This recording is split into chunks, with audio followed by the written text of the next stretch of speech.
Je salue le peuple de Dieu. Bonjour frères et sœurs en Christ. Je salue le peuple de Dieu, tous ceux qui partagent la même foi que nous.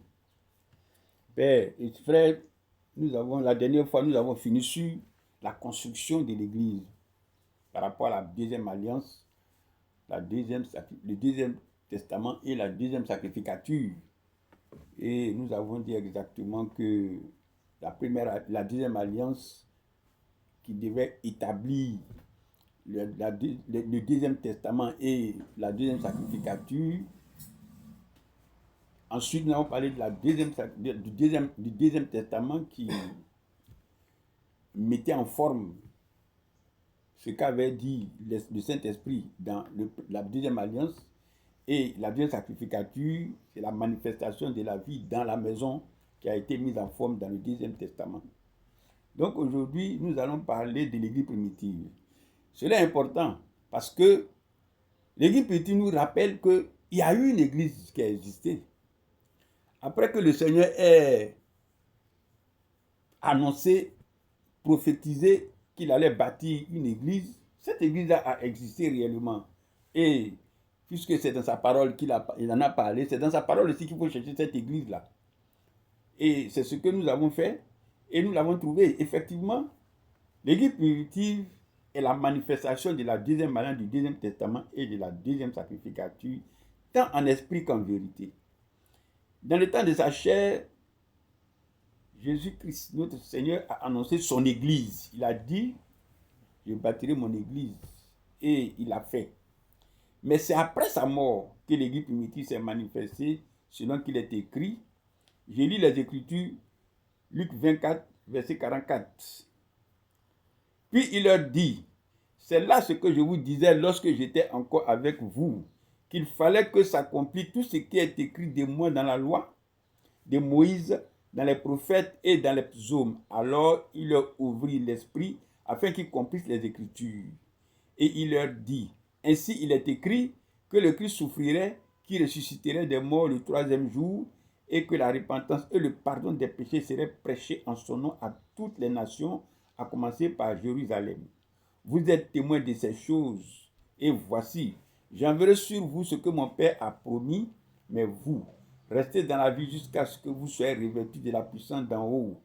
Il les conduisit jusqu'à Béthanie, et ayant levé les mains, il les bénit. Amen. C'est concrètement après la descente du Saint-Esprit, mais surtout lorsque les frères l'ont reçu, que l'Église primitive s'est véritablement manifestée. Par cela, le Saint-Esprit nous atteste ceci. Sans le Saint-Esprit, il n'y a pas d'Église de Jésus-Christ de Nazareth. Donc c'est spirituellement que nous devons juger de l'Église de Jésus-Christ, et non physiquement, à la manière du temple de Jérusalem. En effet, l'Église que notre Seigneur avait promis bâtir, appelée la maison de Dieu, ou encore la maison spirituelle, a été faite chair. Elle a existé dans le monde, pleine de grâce et de vérité. Et le monde a contemplé sa gloire. Une gloire comme la gloire du Fils unique venu du Père, qui a été faite chair et a habité parmi nous. Frère, ce n'est pas une illusion. C'est une vérité dont nous parlons. L'Église primitive a vraiment existé. L'Église primitive de Jésus-Christ, telle que décrite par les actes des apôtres et aussi par les épîtres, est la véritable Église de Jésus-Christ. Donc tous les disciples devaient s'inspirer pour être éclairés.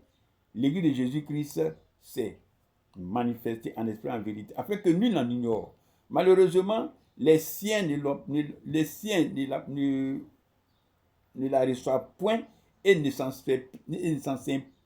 inspirent point. Alors, à ceux qui la reçoivent et qui s'en inspirent, elle a la capacité d'en faire de véritables enfants de Dieu, lesquels naîtront non du sang, ni de la volonté de la chair, ni de la volonté de l'homme, mais de Dieu. Frères et sœurs, il est nécessaire que nous précisions ces choses-là parce que l'Église de Jésus-Christ a été entièrement construite. Christ est né, il a pris sur lui nos péchés, il est monté sur la croix, il a été fait malédiction pour nous par sa crucifixion, afin de nous racheter de la malédiction de la loi, et que la bénédiction d'Abraham eut pour nous son accomplissement en lui. Il est mort pour nos offenses, il est ressuscité pour notre justification, il est monté au ciel, élevé par la gloire de Dieu, il a reçu du Père le Saint-Esprit qui avait été promis et il a répandu à la Pentecôte, c'est-à-dire à la fête de la moisson, accomplissant ainsi une disposition de la loi. L'église de Jésus-Christ a été habitée à la manière d'une maison. Et selon les Écritures, nous avons contemplé le comportement de ses premiers habitants à travers l'église primitive. Nous pouvons donc, avec assurance, dire qu'à travers l'église primitive, l'église de Jésus-Christ s'est manifestée en vérité en esprit, à la manière de l'adoration que le Père demande. Dieu étant esprit, il faut que ceux qui l'adorent en esprit et en vérité, et non à la manière du temple de Jérusalem, ou encore moins à la manière des montagnes, c'est-à-dire ceux qui adorent sur les montagnes et autres endroits. Frères et sœurs, lorsque Christ dit à ses disciples, vous, restez ici, ne sortez pas de Jérusalem jusqu'à ce que le Saint-Esprit arrive. Ils étaient 120 et ils étaient tous dans la chambre haute. Il est bon de reconnaître qu'aucun parmi eux n'est né après la mort de Jésus. Ils étaient tous déjà là avant que Christ ne meure et ils étaient là lorsque Christ est mort. Donc ils étaient présents. L'église aurait pu démarrer de cette manière-là parce qu'ils ont vu le maître. Ils ont parlé avec lui. Mais il a été nécessaire, comme il a dit lui-même, qu'ils attendent d'abord ce que le Père a promis, et c'était le Saint-Esprit. Il a été nécessaire que le Saint-Esprit descende sur eux. Ceci nous donne la confirmation, oui, de dire qu'une église sans Saint-Esprit n'est pas une église de Jésus-Christ. Oui, parce qu'ils étaient là, ils étaient présents, ils ont parlé avec lui. Et c'est lui qui leur a dit, n'allez pas loin, restez là jusqu'à ce que ce qui avait été promis par mon Père vienne. Et c'est quand c'est venu que lui-même, il a dit qu'il ajoute à l'église ceux qui sont sauvés. Donc sans Saint-Esprit, nous le répétons encore, il n'y a pas d'église. Parce que ces personnes qui ont démarré l'église primitive étaient présentes en chair et en os. C'est lorsqu'à la Pentecôte, ils ont reçu le Saint-Esprit, accouplé des dons, que ceux-là ont commencé à prier et il y a eu 2000 par-ci, 3000 par-ci, 5000, voire 5000 même convertis. Frères, nous allons parler maintenant de l'église primitive par rapport à la deuxième alliance. C'est après la mort, la résurrection, la montée au ciel et la descente du Saint-Esprit que l'église primitive a été faite chair. C'est manifesté plein de grâce et de vérité. En conséquence, nous pouvons affirmer que l'église primitive a respecté toutes les dispositions de la deuxième alliance par rapport à sa construction. 2 points. La mort, la résurrection, la montée au ciel et la descente du Saint-Esprit. C'est là le fondement véritable même de l'église. Le sacrifice dans l'église primitive, c'est le sacrifice de Jésus-Christ et le Saint-Esprit. C'est après la mort de Jésus-Christ, sa résurrection, sa montée au ciel, que le Saint-Esprit est descendu. Le Saint-Esprit est donc une des conséquences du sacrifice de Jésus-Christ. S'il n'y avait pas de sacrifice, il n'y aurait pas de Saint-Esprit. Parce que quand bien même le corps est ressuscité nouveau, dont nous sommes les membres, oui, ça il faut le reconnaître, nous sommes les membres de ce corps ressuscité nouveau. Sans le Saint-Esprit, nous allions retourner encore dans ce que nous avons vomi. Donc il était nécessaire que le Saint-Esprit descende. Frères et sœurs, soyons prudents dans ce que nous faisons et ce que nous disons. Et que toutes choses soient vraiment conduites et soutenues par les Écritures. Que toutes choses soient soutenues par les Écritures. Une alliance, c'est d'abord un sacrifice. Et c'est du sacrifice dont nous parlons, c'est-à-dire le sacrifice de Jésus-Christ. Après, nous allons parler des alliés, c'est-à-dire ceux qui s'allient à Dieu par Jésus-Christ, c'est-à-dire l'Église de Jésus-Christ. Mais pour devenir un allié, il est nécessaire que tu passes par le baptême, selon que Christ lui-même, par son esprit, en a parlé par la bouche de Pierre. Donc, après la Pentecôte, le Saint-Esprit est descendu à la Pentecôte. C'est ça, c'est ce qu'on appelle le baptême du Saint-Esprit. Oui, parce que Jean l'a dit, Jean dit, moi je vous baptise d'eau, mais celui qui vient va vous baptiser du Saint-Esprit. Et c'est ce que Jésus a fait à la Pentecôte. Et c'est après sa mort que c'est descendu. Donc, ce que Jean a dit est vrai et Jésus aussi l'a accompli après sa mort. Il y a eu l'effusion du Saint-Esprit et le don spirituel. Je lis la parole, Acte 2, versets 1 à 4. Le jour de la Pentecôte, ils étaient tous ensemble dans le même lieu. Tout à coup, il vint du ciel un bruit comme celui d'un vent impétueux, et il remplit toute la maison où ils étaient assis.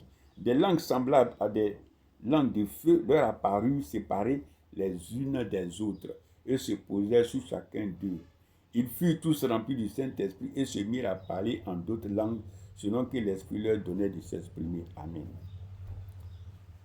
Tous les disciples de l'Église primitive étaient déjà présents du moment du vivant de notre Seigneur Jésus. C'est par son sacrifice qu'ils ont reçu le Saint-Esprit et le don spirituel. Ici, il s'agit exactement de la diversité des langues. Le Saint-Esprit dans l'Église primitive, avant la mort de Jésus, et ça, dans Acte 1, versets 12 à 15, l'Esprit nous en parle amplement. Les 120 disciples de Jésus étaient dans la chambre haute. Parmi eux, il y avait les 12 apôtres, les frères du Seigneur, des femmes, parmi lesquelles il y avait la mère du Seigneur et des hommes. Le Saint-Esprit appelle la mort de Jésus-Christ. Acte 2, verset 33. Il y a eu la descente du Saint-Esprit. Dans Acte 2, verset 1 à 11, les disciples dans la chambre haute et le baptême du Saint-Esprit. Ils ont tous, les 120 ont reçu le Saint-Esprit et aussi les dons. Acte 2, 41 à 42, l'augmentation du nombre des disciples à 3000 âmes, après que ceux-ci aient prêché et enseigné. Ensuite, il y a eu 5000 convertis dans Acte 4, verset 4. Nous comprenons que, frères et sœurs, ils n'ont pas attendu de construire un bâtiment. Ils n'ont pas attendu de construire un quelconque temple ou une quelconque église. Ils ont commencé à prêcher et l'esprit, conduit par l'esprit, ils ont posé les premiers jalons de l'église. C'est-à-dire les 5 ministères, les dons, le diaconat, les anciens et les évêques. Voilà. Ici, nous avons une église, comme dirait quelqu'un comme ça, en plein air. Non, c'est une église vivante. Ils se connaissaient. Parce qu'il y a eu la communion fraternelle. Ils se connaissaient. Ils ne le faisaient pas dans un bâtiment qu'ils ont cotisé pour construire. Donc quand nous disons que l'église et le Saint-Esprit même le dit à travers Actes des Apôtres, oui, quand nous disons que l'église ce n'est pas le bâtiment, nous le disons avec beaucoup d'assurance. Pourquoi? Parce que c'est écrit dans les Écritures. C'est les Écritures qui nous en parlent. Nous avons le fondement dans la parole. Et l'église primitive nous instruit largement là-dessus. Largement. Donc, le Saint-Esprit est descendu à cause de la mort de Jésus, qui s'agit du sacrifice. Maintenant, nous allons parler des alliés et le Saint-Esprit dans l'église primitive. Frères et sœurs, c'est sur ce que nous allons nous arrêter maintenant et nous nous reverrons prochainement pour parler des alliés. Que Dieu vous bénisse, qu'il vous garde dans le creux de ses mains et que ce qu'il nous a donné de vous d'enseigner aujourd'hui germe véritablement et qu'il nous affermisse tous. Merci et à très bientôt. Amen.